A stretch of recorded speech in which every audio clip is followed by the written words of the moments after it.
today's video, I'm going to upgrade your Islamic vocabulary. So let's start. Instead of saying thank you, say Jazakallah khairan.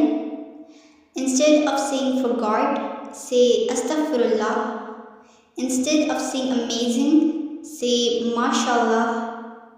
Instead of saying sad, say La tahzana innallah ma'ana. Instead of saying happy, say Allahumma barik. Instead of saying okay, say Inshallah. Instead of saying insecure, say Hasbunallahi wa ni'mal wakeel. Instead of saying get well soon, say Shifaakumullah. Instead of saying goodbye, say Fi amanallah. Not confident, La hawla wa la quwwata illa billah. If you feel jealous, say Wama indaha laha khairan. Unexpected incident, say Qadarullahi wa ma sha fa'ala. I hope so you'll practice these words in your daily life and also you'll teach your little ones.